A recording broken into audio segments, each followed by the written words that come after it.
You're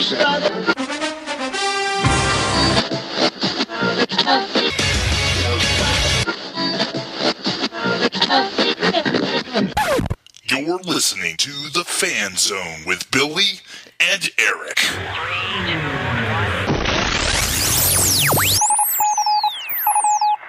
Holy cow!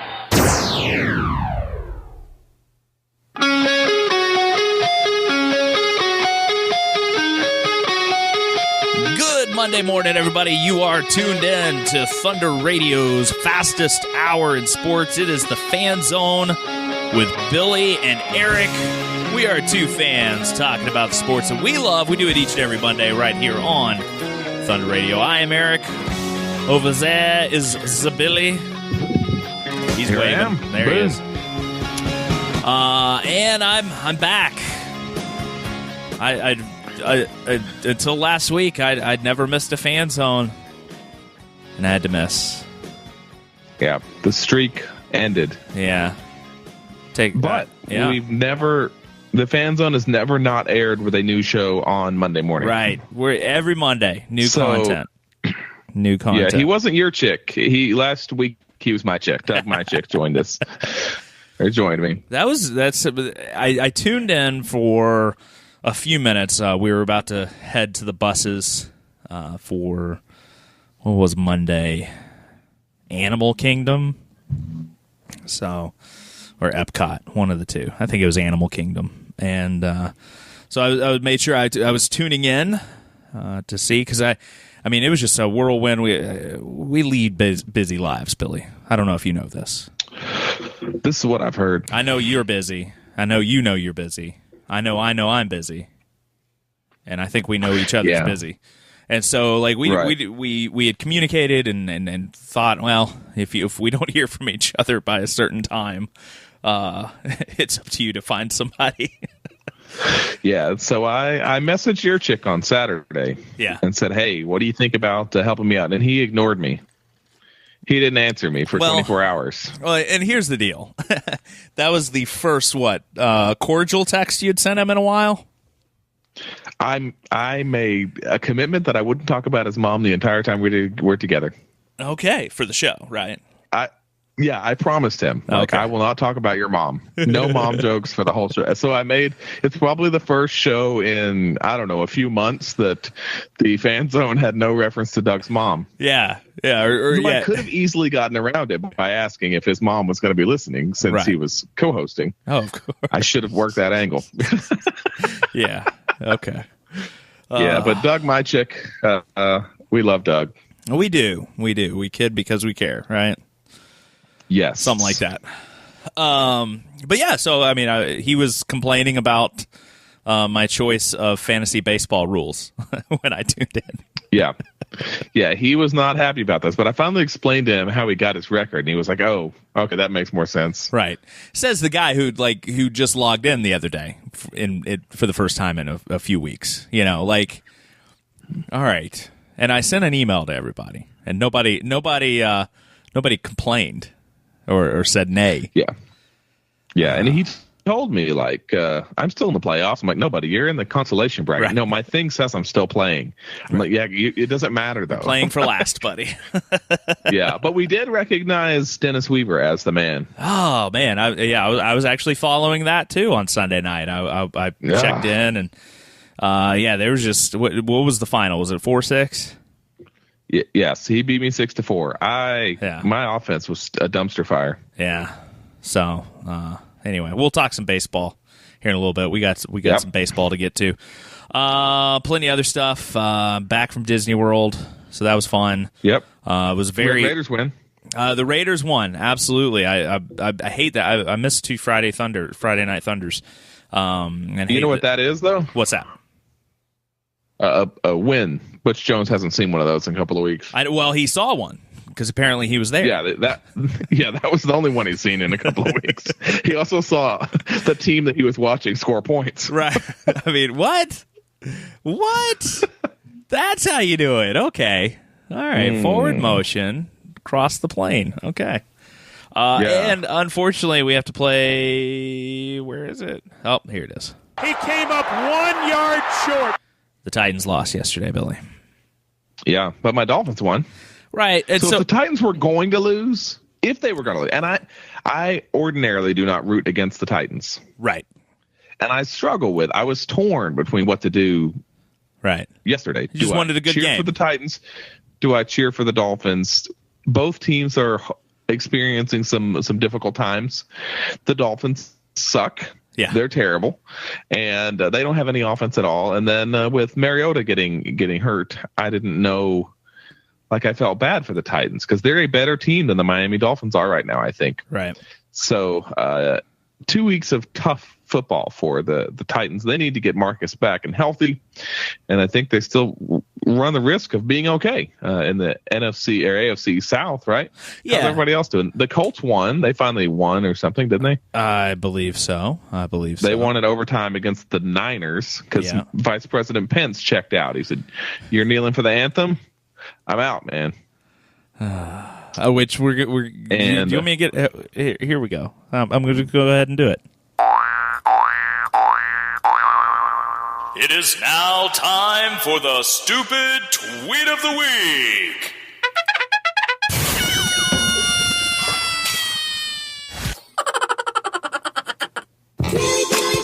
All right, this week's stupid tweets, if I can pull up the link, actually comes from Vice President Pence. He tweeted out yesterday, cheering on wrong tweet, because I'll tell you why. I'm reading a second tweet here. Looking forward to cheering for our Colts and honoring the great career of number 18 Peyton Manning at Lucas Oil Stadium today. Go Colts. And he tweets a picture of he and his wife in their Colts apparel, Billy. But here's the deal. It was a picture that he tweeted 3 years ago from a game when they played the Jaguars. I don't know if he was trying to make the impression. Of course, it was 10:27 a.m. when he tweeted it, so it was like pregame. So I guess he dug into his archive to show, but he made it seem as if he were at the game when he tweeted it. So he leaves. Whatever. Okay. And he was there. Yeah. Like when he tweeted that, he was likely at the game. Yeah. But maybe the wife wasn't with him? I guess not, but yeah, he used a picture that was 3 years old. A faux picture. Yeah. And so I mean, it's a real picture, just really old. Yeah. Yeah. So he leaves the game because of the kneeling. Whatever. Okay. Good for you. That's his choice. Did you see the statue? Right. It's a fine-looking statue, Billy. I did see the statue. Was Peyton kneeling? No. Everybody was kneeling to Peyton. They've been doing it in Indianapolis for a while. Yeah, they're certainly not kneeling to Luck. We're not worthy. Yeah, Luck, who was he didn't play. You had Jacoby Brissett or whatever playing. Yeah, and I was watching NFL Sunday Countdown this morning and just showing some of the clips of he was talking about his time in Indy and making Indianapolis a football town, which was pretty cool. So congratulations to Peyton Manning getting a well-deserved statue outside Lucas Oil Stadium. Yeah. I watched his interview with somebody, Aaron Andrews, maybe? No, that was with Aaron Rodgers. Troy Aikman. That's on the Fox pregame show. And they were asking about his dad and things. He was getting all choked up talking about what it meant to go to the Super Bowl with his dad being there. And since his dad sucked, his teams always sucked, so he never got to go to the Super Bowl. Yeah. Just nearly got choked up, but talked about his time in Indianapolis and how appreciative he was of it. But yeah, Matt Hasselbeck was talking about how him and his dad and Archie played for Minnesota for the same time, and how he and his brother and the Mannings would play pickup football games on Saturday mornings during meetings or whatever. And he was talking about how Cooper was such a good athlete compared to the other two. But the other two made it though. Right. Yeah. Unfortunately, Cooper, had injuries, right? Yeah. So going back to Titans, this is how interesting the Titans game was. We're easily distracted from it. No Mariota. Matt Castle is garbage. 21 of 32 for 141 yards. Just couldn't get a lot going. A few fumbles in the game. Murray only able to get 58 yards. It was just ugly. And so Mariota is is the key to Titans' success. And Taylor Lewan went down early in the game. I'm trying to see if there's any update on his injury. He did return to the game, I guess, and re-injured. I don't know. Right. So Cutler did what Cutler does and threw an interception, though. He tried. He did all he could do to help. Yeah. The Dolphins only had either Ajayi, right? He only had 77 rushing yards, so the Titans did a fairly good job of keeping him in check. So the defense still is not bad. The defense played as well as it could, but offense, again, wasn't on the field enough, I guess. And just an ugly game all the way around. Neither team had any offense to speak of. No. Cutler was 12 of 24 or something, 12 of 25 for 130 yards or something stupid like that. Right. Yeah, it's just a ugly win for the Dolphins, but the Dolphins needed a win after getting shut out by the Saints. And both teams haven't had a good couple of weeks. That's for sure. The Dolphins win a game, but it's still an ugly week for them. Yeah, but I mean they're in the same boat with the rest of the East, all with 2 losses. Of course, Dolphins already had the bye week because of the hurricane. Titans still in it. Texans, Titans, Colts. I mean, they're all kind of, these next few weeks are going to be very telling on what's going to happen. And Mariota needs to get back. That's going to be the key for Titans' success. But we're out of time. We're coming right back, though. We're going to talk playoffs. Playoffs? We got NASCAR playoffs, Billy, and baseball playoffs. Let's do it when we get back, all right? Sounds awesome. You're listening to the Fanzone, Billy and Eric. Don't go away.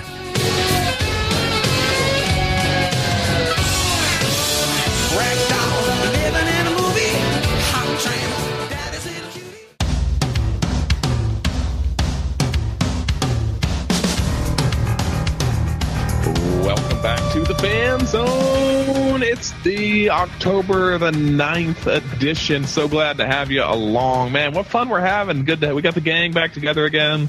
Eric took his 1 week hiatus, but he comes back. We're Douglas. Because we usually are. But alas, glad to have you along. Fanny Pack, so glad to have you listening along. Go interact with us on the Facebook.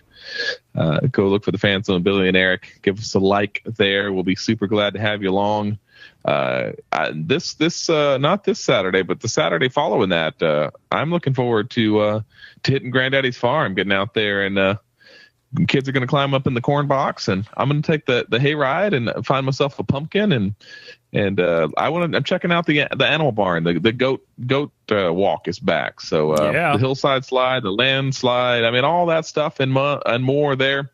You can always find out more by visiting granddaddy'sfarm.com, or you can check out their Facebook page. Just make the short drive over to Granddaddy's Farm in Estill Springs, Tennessee. All right. Can't wait. Eric, we got left turns to talk about. Yeah, the NASCAR was at somewhere. Where were they? They were at Charlotte. Charlotte. They were the home track for most folks. Yeah, so for the 500. But the not home track boy takes the checkered flag in first place. So the race time moved up an hour to try to get ahead of the rain. It never had any danger of. I mean, there were clouds, obviously, but it never did rain that I recall. I watched most of the race this week, which is a change of pace for me. I was watching football on my phone and the race on the TV, so that's what allowed me to mix it up a little bit. But it was an opposite from normal. Usually, often Martin Truex wins the first 2 stages and can't close the deal. Yeah.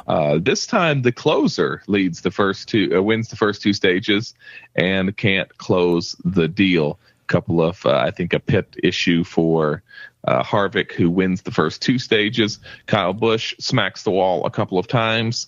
He finishes multiple laps down. Yeah, 29. And he actually, when he gets out of the car, has to get some medical attention because he's overheated. But all is well for him. He's fine. Yeah. But not a good points day for Kyle Busch at all, headed to Talladega. He's got to be a little bit nervous.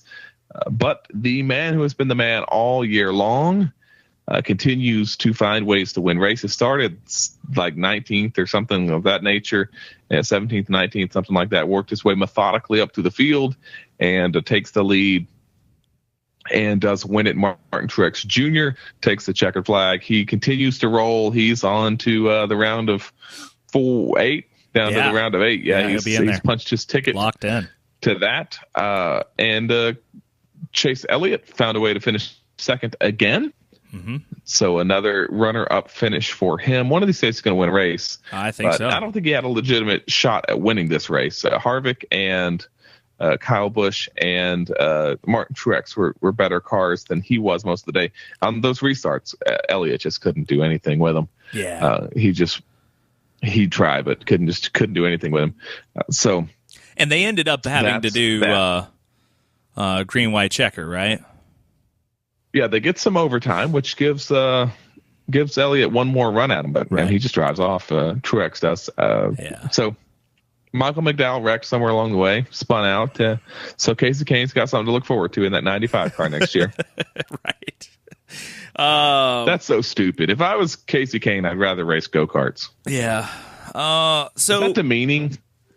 Well, yeah, no, I don't know. But with the state that NASCAR is in right now, I think you take what you can get. There was an interesting thing that he's not going to be competitive. So? Why would you want to run around there dead last and call yourself Darrell Waltrip? I mean, that's what Darrell Waltrip did that for years. Why the heck do you want to just end your career, take your check to the bank, go do something else, open a freaking restaurant or something? There's got to be something else he can do besides drive a terrible race car for a race team that's not going to be competitive. Right. Do they have an alliance with Hendrick now to help him have something competitive? Did they work that out? I don't know. I was trying to find something that I read at one point this week. Just talking about the state of NASCAR, about how France is, telling owners that everything's going to be okay. NASCAR is doing fine. But then I think it was a Truck Series guy tweeted out about how he, can barely pay the bills, and they're running like 12th every race. Right. Did you see what Hamlin said about driver salaries? He said drivers should be paid like NBA and NFL players. Said, I'm not talking about me. I make plenty of money, but these guys who are running, near the back of the pack second half, he says some of those guys are making, $500,000 a year to experience the same danger and put the same amount of risk in their life as I have in mine. Yeah. So we got to find a way to get them more money. There's no reason they should be making so little.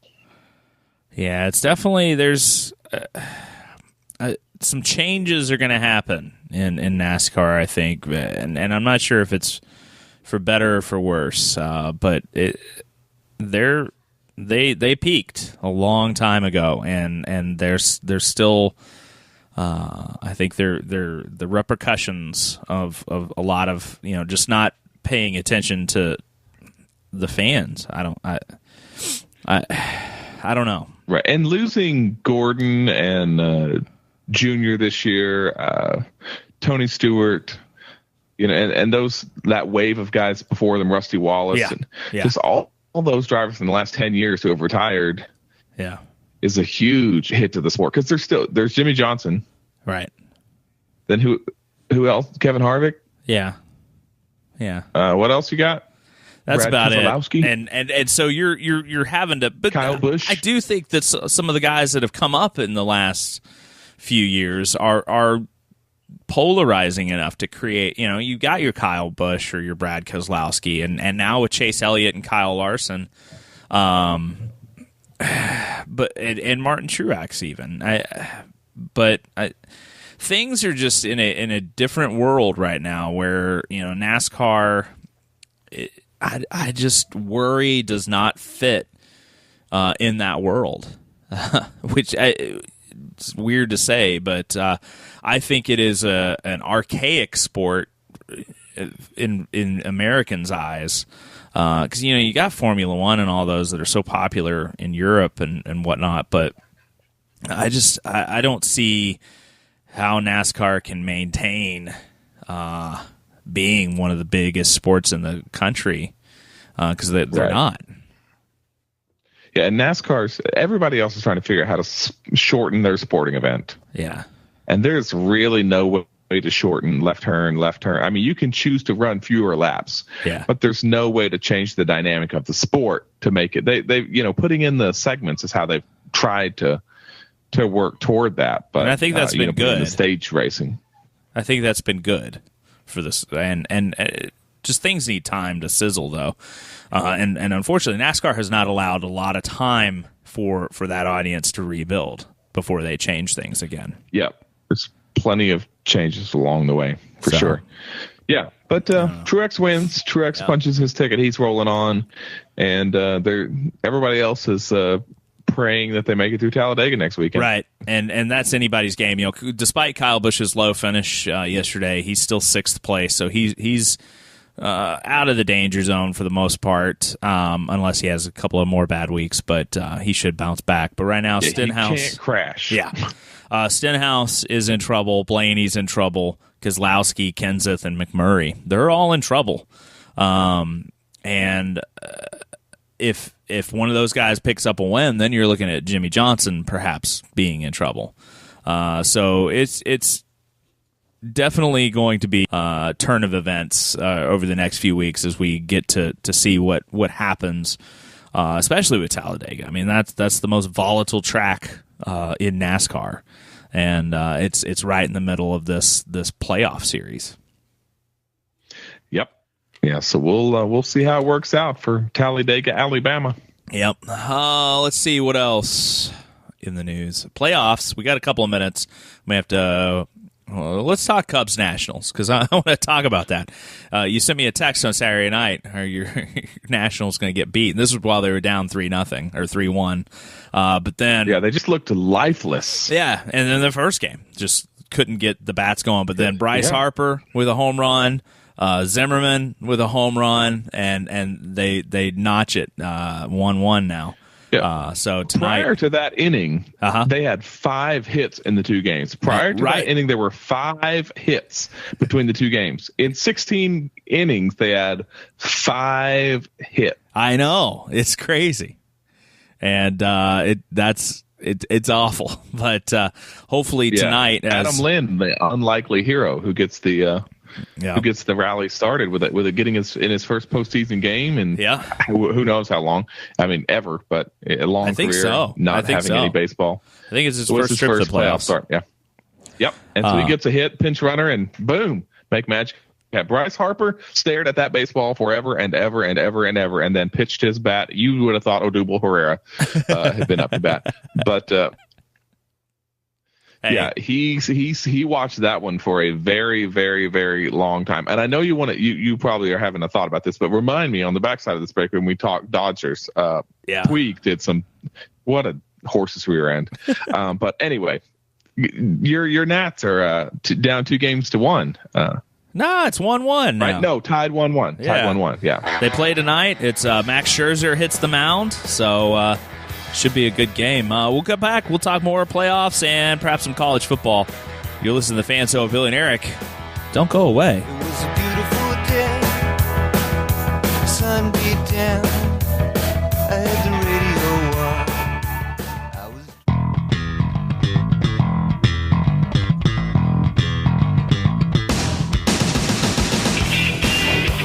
on. Welcome back to the Fan Zone, everybody. Thunder Radio's fastest hour in sports. Thank you for tuning in. Check us out on Facebook, the Fan Zone, Billy and Eric. Come join the fanny pack. You know you want to. That's what we call fans of the Fan Zone, the fanny pack, Billy. You came up with that. It's beautiful. Yeah. Our people.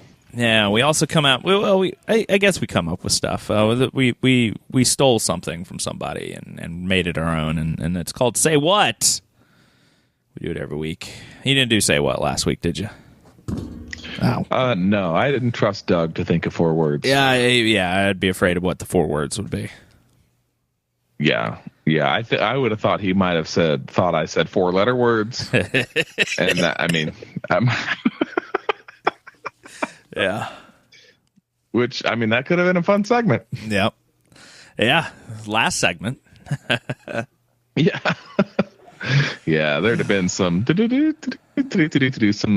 sort of music would have been playing for a while. Yeah.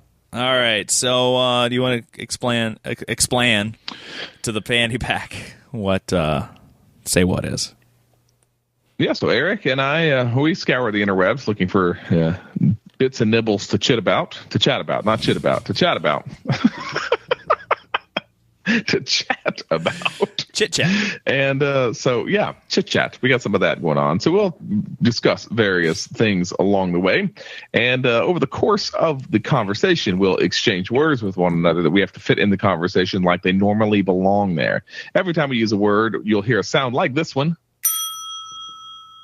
And you'll know we used a word, and an angel got its wings, has gotten its wings, gotteth its wings. I like gotteth.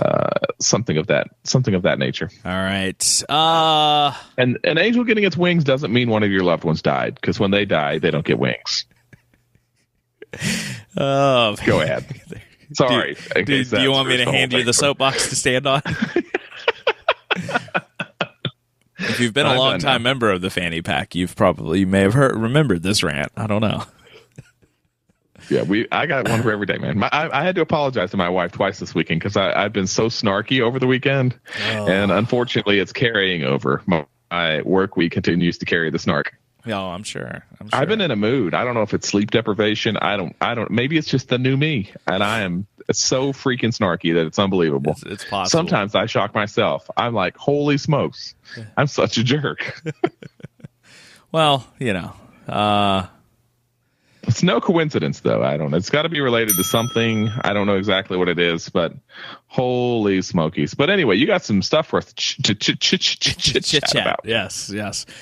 So we're in the middle of baseball playoffs. We talked Cubs, Nationals. They play tonight. They are tied 1-1. In fact, everybody's playing. Like right now, here in a little while, the Astros and Red Sox play. They play at noon. Which I want to talk about that. The Astros looked like after the first inning, going 3-0. I thought, man, we're going to get a sweep here. But then the Red Sox opened a can and scored 10 runs to win 10-3. What do you think? Are we going to go farther in this series, or do you think the Astros can wrap it up today?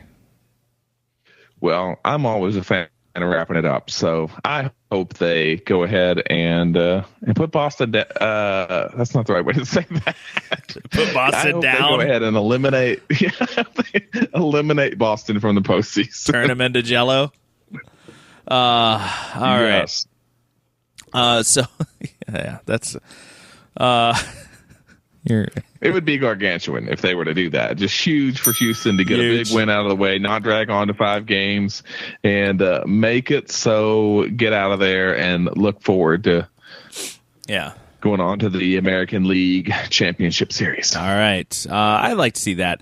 Now, unfortunately, we're recording on Sunday night, so we're in the middle of the Indians-Yankees game, which they haven't even scored yet, middle of the 4th, so can't speak. Indians could have eliminated them, or they could be playing today in Game 4. But you just check your local listings for that. Dodgers, you were talking about Puig. The Dodgers are up 2-0 on the Diamondbacks, which now it seems like the Dodgers have their mojo back. I don't know. Yeah.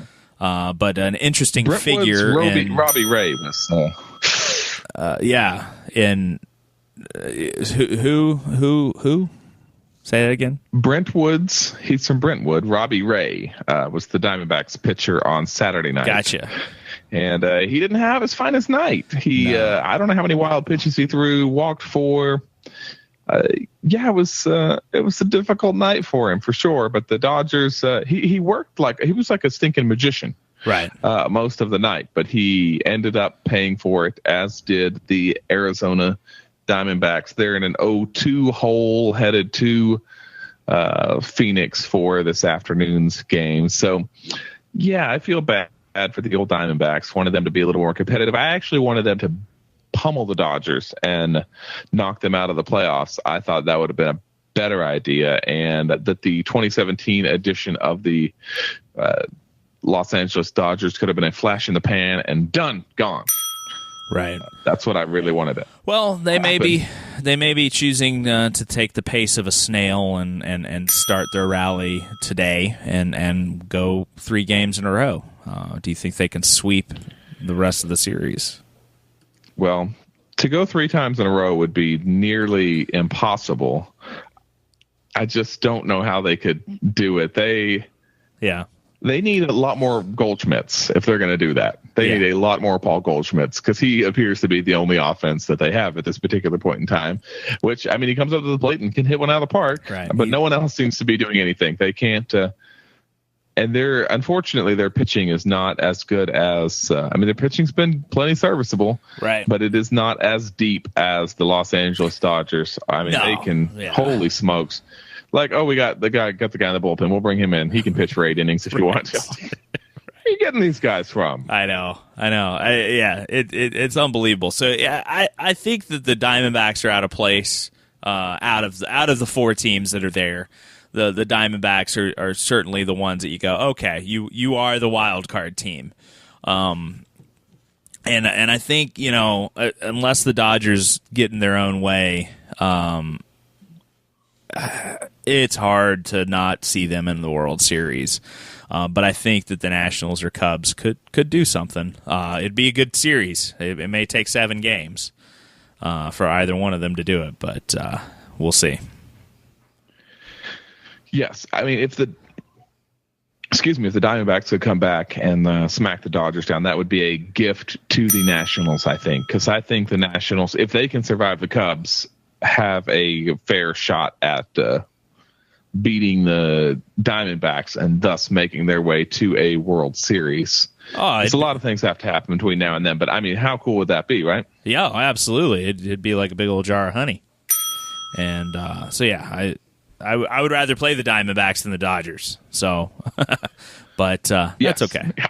That's all right.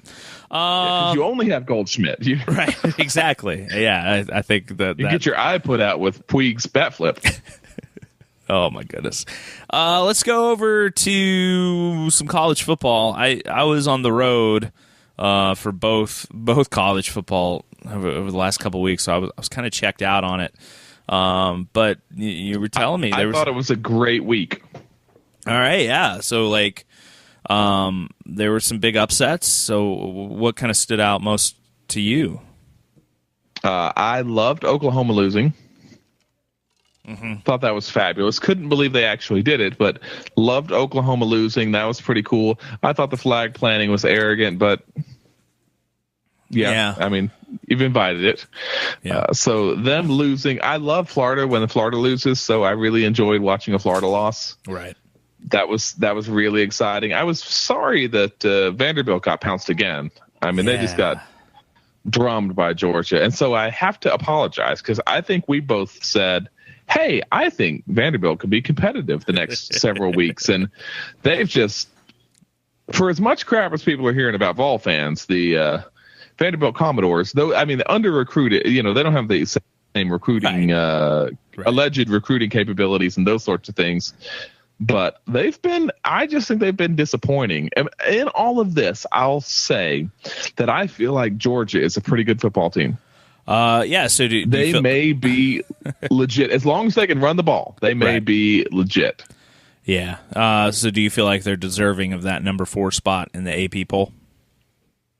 They're between them and Alabama, they're the only teams in the SEC that look like they're any good at all. Yeah, which I mean that's gonna possibly create a very good SEC championship. Georgia and Alabama. Like I think there's only 3. Sorry, there's only 3 SEC teams in the top 25 now, right? Yeah, I'm looking. I see Alabama, Georgia, Auburn. Yeah. That's it. That's unfortunate. Auburn, of course, has the one loss, but they're they're trying to be like Elastic and bounce back, and hopefully they can give Alabama a run later. But they lost to Clemson, right? Their one loss was against Clemson, so it's not like they lost to Vanderbilt. Oh, absolutely. Penn State moves up to number 3. So that's very interesting. Of course, with Michigan taking a loss to Michigan State, that opens up the door for Penn State now. They're undefeated over there in the Big Ten. Yeah, I feel like Penn State is in the driver's seat. They need to take care of business, and they're going to make a run at the playoffs if they do that. But you got to know that now that Michigan has a loss, Ohio State has a loss. Both of them, though Ohio State's loss is not in conference, right? Both of them are going to be just chasing down. They're going to play their very best football games against Penn State to try to beat them, just so everybody's at least a one-loss team. Right, and that's the key there. And Penn State better be on it. Yeah, Penn State still has to play those two teams, and they are very tough one-loss teams. All right, we're out of time right now, but we're coming right back to close out the hour with the top 3 list. It's the Fan Zone with Billy and Eric. Don't go away.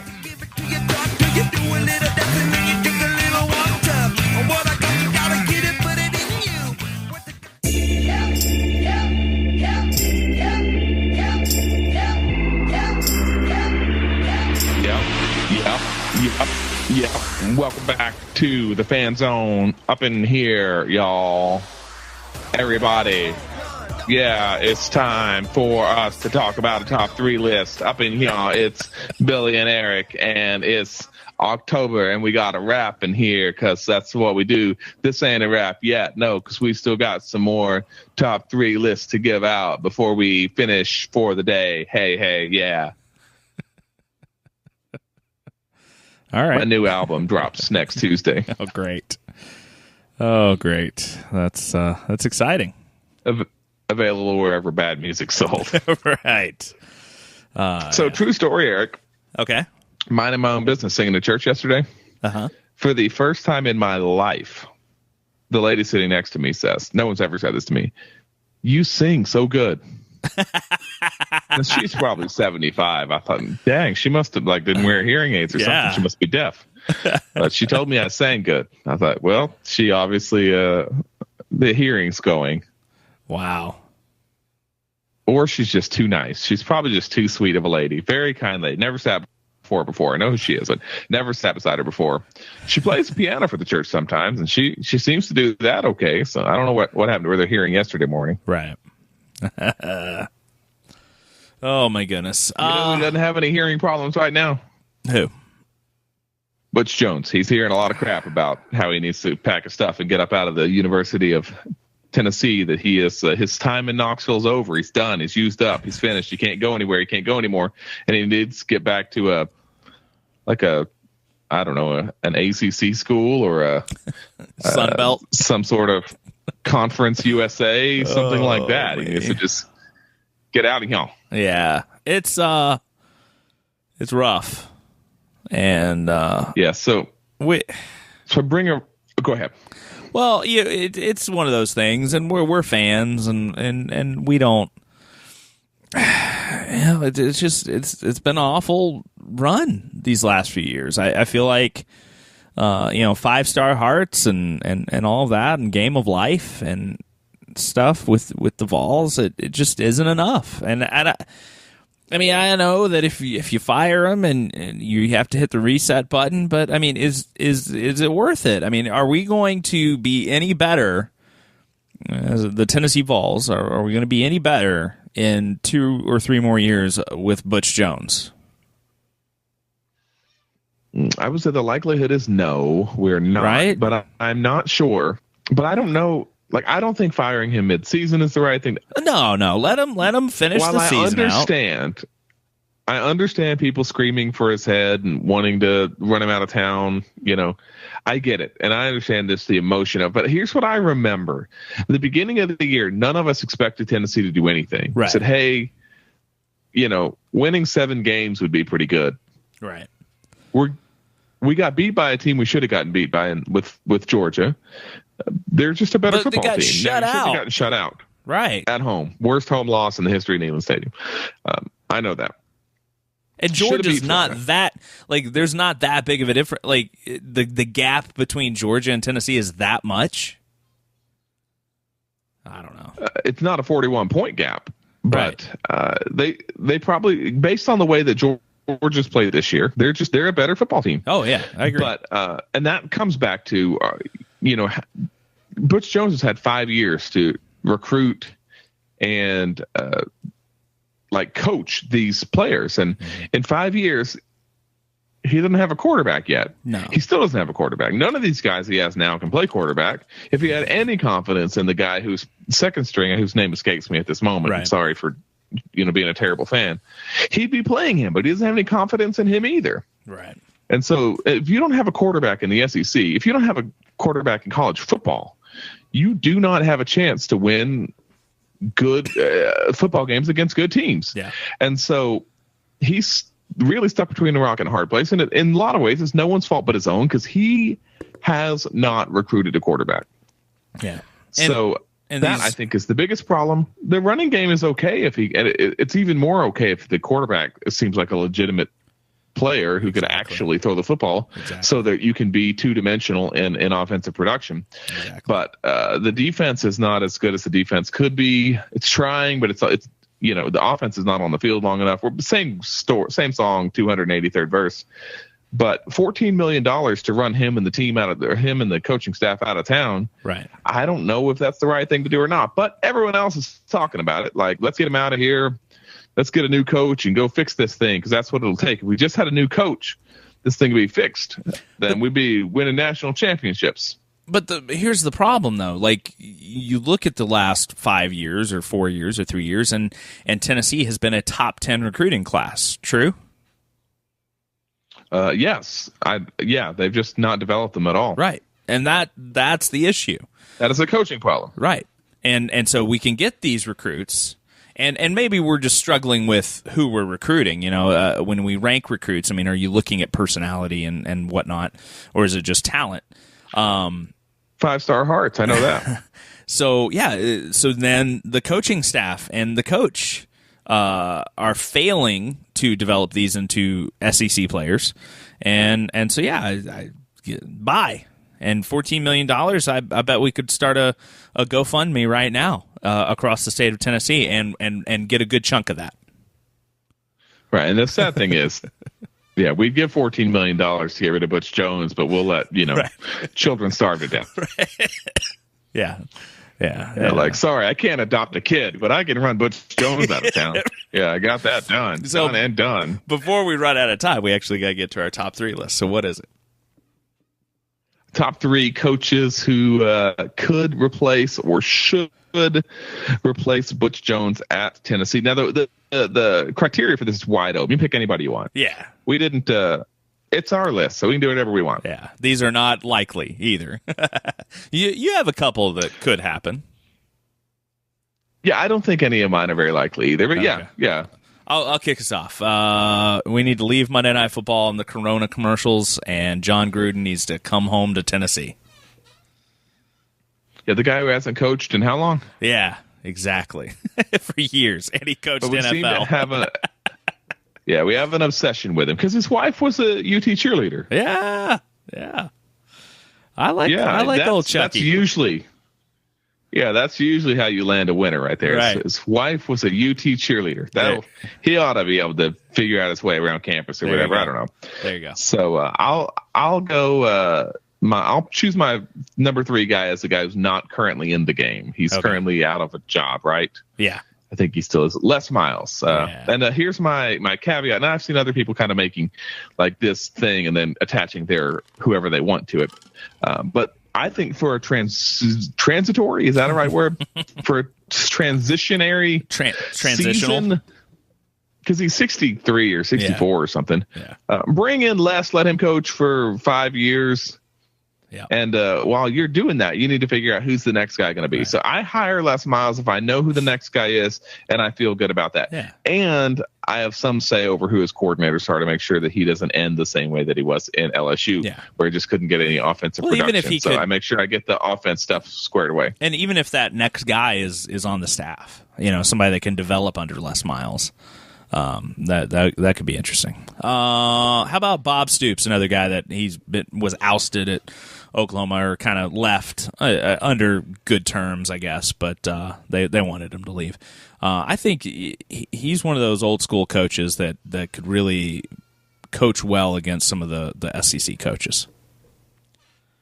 It's just he had the for a long time the stigma or reputation that he couldn't win the big game, but right. Hey, neither can Tennessee, so there you go. A marriage made in heaven. Got it. So my number 2 guy is I'm going to go Mike Leach. If you can turn around Washington State, I know his defense isn't his strong suit, right? And I don't know if his style of football will play in the SEC, but he's going to need, if he has a coordinator, a solid defensive coordinator. If he can turn around Washington State, where they didn't have a pot to pee in or a window to throw it out of as football, college football related to it, he's turned that program around in just a short number of years. It's been kind of fun to watch. I read about him in one of the books, so that kind of got me paying attention to him a year or so ago. I was like, wait a second, he's turning things around there. He's done well recruiting. He had an unceremonious exit from Texas Tech, right? I believe. So I'm thinking Mike Leach. Let's call him. Why not? All right. And my final, and this is a guy that I feel like could develop players and take those 5-star hearts and turn them into somebody. It won't happen, but I can dream. Tony Dungy. Yeah. I just could at least make champions of the SEC, right? Right, absolutely. I think he's respected enough and gains respect without being, crazy, yelly, Chucky type like Gruden. I think right. I think he's a good get. Right, but could either he or would they want to? Could either he or Gruden recruit? That's the tricky part, coming from the NFL background. But I think that playing for Coach Dungy is recruiting enough.